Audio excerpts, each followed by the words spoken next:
called Limuru 3. I'm accompanied here by one of my deputies, Honorable Wikis Ambesa Paranya, and I'm also here with the deputy chairman of our party, Governor Simbarati, and there are several other honorable members of parliament of ODM who are here. This delegation came to present to us a report of the meeting that was held in Limuru, known as Limuru 3. And as you know, there was a lot of discussions about Limuru 3, whether it should take place or not, whether it was going to unite or divide the people of Kenya. But having listened to them, before we came here, I'm convinced that the Limuru 3 is one of these discussions that we need to have in this country, across the length and breadth of our country. We fought very hard to introduce freedom of expression and association in our country. As you know, we came from an era of a single-party dictatorship where expressions and dissent were completely banned. We brought in this new constitution which gives Kenyans the fundamental right of expression and association. And this is something must be selflessly guarded by the Kenyan people. We have had conversation for a long time. I actually gave them a kind of a summary of our history as a people, where we came from and how we came together, about the struggle for independence of our country, and why this area was unique, where particularly we had the armed struggle, because this was one of the areas which was settled by the white men, and they had to take up arms in order to be able to liberate themselves and get back their land. But the rest of the other Kenyans joined this struggle. So it became a Kenyan people's struggle, the nationalist struggle, that eventually forced the British to hand over independence to our people. As the founding father used to say, "Hatukupewa uhuru, tulinyakua." Uhuru tulinyakua. Tulinyakua, and we must selflessly guard this independence that we won from the British. Now, this new constitution again came as a result of a very long and also bloody struggle. You know, we came from an era of a single-party dictatorship that had criminalized political association and freedom of expression. Eventually, we managed to remove Section 2A and finally bring in a new constitution in 2010. But this new constitution was finally a compromise. It was still a work in progress. There are several areas which still need to be looked at, particularly the devolution chapter.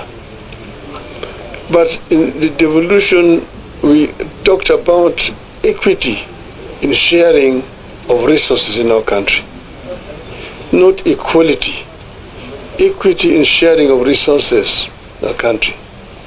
That means you actually take count of the numbers of the people where they are, because the services are primarily first and foremost to the people. So one of the points that was discussed extensively during these deliberations in Limuru, according to information that we now have, is this issue of resource sharing of our country. Somehow this thing has been misrepresented as if it is discriminating against other parts of our country. Nothing could be further from the truth. It is not a question of discrimination. We want to ensure that each and every Kenyan gets a fair share of resources created by our sweat. This is what it is. It cannot be right that some children should get more money as for bursary than other children in other parts of the country. And I think this is a conversation which, if we have it openly, in a open dialogue, we'll be able to convince majority of our people that this is the right way to go. And that's why in the BBI we had proposed it. We proposed it. Some people don't want to hear it, but we want to ensure that each and every Kenyan is fairly treated, equally treated. And that's why we're saying, we agree with this phrase that is one man, one vote, one shilling. I agree totally with this. I'm never a populist. I always talk from my mind openly. I know that it may not be very popular in some quarters, but let us have this conversation. As a people, let us have this conversation. Secondly, Kenyans are hurting, but I'm going to talk about that on another occasion, not today. But know that Kenyans are hurting seriously currently, and the proposals which are contained in the finance bill are going to add a lot of burden on the people of Kenya. And that's why I'm going to speak about that separately. But here, I want to thank them for coming to share this report with us, and we wish them luck in whatever they're doing as a people. Kenyans must stand together as one people. Let us unite as one people to ensure that we guard very selflessly the gains that we have already made, and unite also so that we can continue to open up the democratic space for our people, for the future generation. I thank you. Thank you. Asante sana. Do you have any question? We're only going to take 2 questions. We start with you, Brian. Come. Step forward. Just come. Your media house and the name. Right Honorable, my name is Brian Mushiri of NTV. On the issue of one man, one vote, one shilling, and a day or two ago, Honorable Jeremiah Kioni came out to say that Deputy President Rigathi Gachagua has now seen the light on this push of one man, one vote, one shilling. If there is that push, are you willing to work with Deputy President Rigathi Gachagua? Well, I'm working with everybody in this country. Nobody specifically. President Gachagua is a member of the government.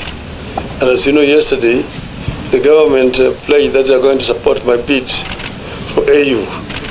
And I said, Hewala. I thank them. So he is seen the light. His soul was now become a Paul. Thank you very much. Okay, last one. Your Excellency, my name is Apollo TV47. Yesterday you spoke about some friends who came to you in your AU quest. Does the friends include former President Uhuru Kenyatta? Request for AUC. Friends are friends. Friends are friends. And he approves 100%. Yes. Maybe the last one. Thank you. My name is Vincent Mumo from Citizen TV. I know you said you will address this in a different forum, but Kenyans are really eager to hear the official statement or the official position of the ODM party on the finance bill, and also the strategy that ODM is going to employ in the parliament, because that is where the real struggle is. Thank you. We have leadership in Parliament. They're going to talk about the strategy that they will deploy. But I've said that I'm going to talk about that issue at another forum. Okay. Thank you. Asanteni sana.